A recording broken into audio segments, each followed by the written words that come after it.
समाजशास्त्र की इस क्लास में आप सभी का स्वागत है। आज का हमारा लेक्चर होने वाला है पश्चिमीकरण के बारे में, यानी कि वेस्टर्नाइजेशन। तो देखिए, डॉक्टर योगेंद्र सिंह हैं, ये एक इंडियन सोशियोलॉजिस्ट हैं, भारतीय समाजशास्त्री हैं। इनके अनुसार पश्चिमीकरण एक ऐसी प्रक्रिया है जिसमें मुख्य रूप से मानवतावाद तथा बुद्धिवाद जैसी विशेषताओं का समावेश होता है। मानवतावाद यानी कि ह्यूमनिज्म, बुद्धिवाद यानी कि रैशनलिज्म। ठीक है। तो योगेंद्र सिंह कहते हैं कि पश्चिमीकरण एक ऐसी प्रक्रिया है जिसमें मुख्य रूप से मानवतावाद तथा बुद्धिवाद जैसी विशेषताओं का समावेश होता है। ठीक है। आगे, मानवतावाद तथा बुद्धिवाद पर बल पश्चिमीकरण की प्रमुख विशेषताएं हैं। दूसरे तरीके से उसी बात को कही जा रही है, जिसने भारत में सामाजिक सुधार की प्रक्रिया आरंभ की। ये इंपॉर्टेंट बात है, यानी कि ये जो पश्चिमीकरण की प्रक्रिया है, ये एक ऐसी प्रक्रिया है जिसने भारतीय समाज के संदर्भ में सामाजिक सुधार की प्रक्रिया को आरंभ किया, यानी कि उसको प्रोत्साहन दिया। अब पश्चिमीकरण में अनेक मूल्यों का प्रभाव है। ठीक है।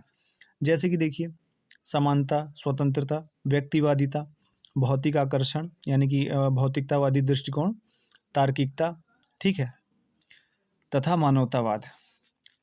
भारतीय समाज द्वारा पश्चिम के इन्हीं मूल्यों को ग्रहण करने की प्रक्रिया का नाम पश्चिमीकरण है। अब देखिए, ये और आसान करके आपको मैंने लिख दिया आपके लिए, ताकि ये आसानी से आपको समझ में आए कि पश्चिमीकरण एक ऐसी प्रक्रिया है जिसके अंतर्गत ये सारी विशेषताएं होती हैं: समानता, स्वतंत्रता, व्यक्तिवादिता, भौतिक आकर्षण, तार्किकता तथा मानवतावाद।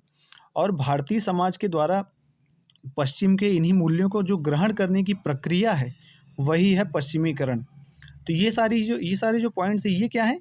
ये पश्चिमीकरण की विशेषता है, और इन्हीं विशेषताओं को ग्रहण करने की प्रक्रिया का नाम है पश्चिमीकरण। अब देखिए, एक इसमें जो आया है मानवतावाद।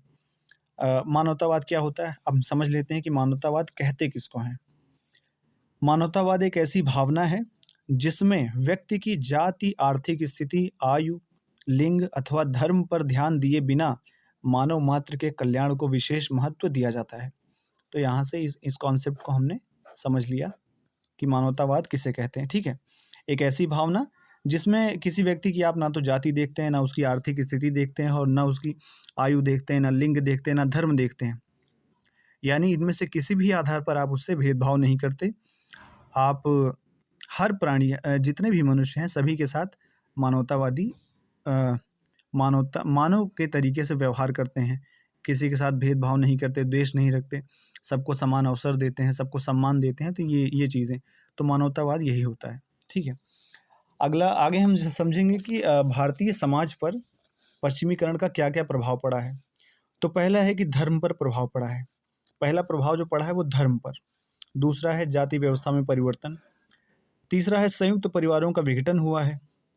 शिक्षा के रूप में परिवर्तन आया है। पहले गुरुकुल व्यवस्था होती थी, अब ये जो स्कूल कॉलेजेस हैं, ये मॉडर्न एजुकेशन सिस्टम जो है, ये पश्चिमीकरण की देन माना जाता है। विवाह संस्था में परिवर्तन, सांस्कृतिक व्यवहारों में परिवर्तन, स्त्रियों की दशा में सुधार, ये एक इम्पॉर्टेंट पॉइंट है, स्त्रियों की दशा में सुधार। और मानवतावाद का विकास भी हुआ है। और अगला है कि व्यक्तिवादी, भौतिकवादी मूल्यों में वृद्धि। देखिए, भारतीय समाज जो है, वहाँ पर आध्यात्मिक मूल्यों को पहले बहुत महत्व दिया जाता था, आज भी।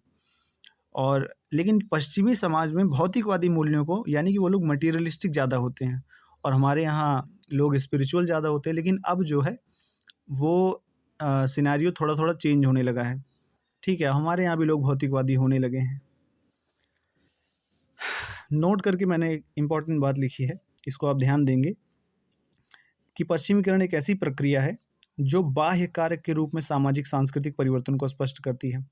यानी कि ये आंतरिक कारक नहीं है, ये एक एक्सटर्नल फैक्टर है। एक्सटर्नल फैक्टर क्यों कह रहे हैं इसको? क्योंकि ये इंडियन सोसाइटी के अंदर उत्पन्न होने वाला फैक्टर नहीं है, ये बाहर से आया हुआ फैक्टर है।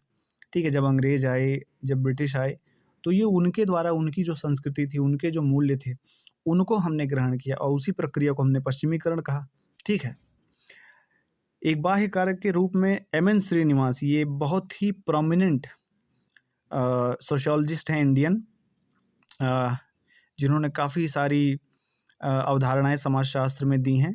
इनकी एक बहुत ही फेमस अवधारणा है जिसको हम संस्कृतिकरण की अवधारणा कहते हैं, जिस पर मैं अगला वीडियो बनाने वाला हूँ। तो अगला वीडियो जो होगा वो एम एन श्रीनिवास के द्वारा बताई गई संस्कृतिकरण की प्रक्रिया, उसी में हम उसके अगले वीडियो में हम बात करेंगे।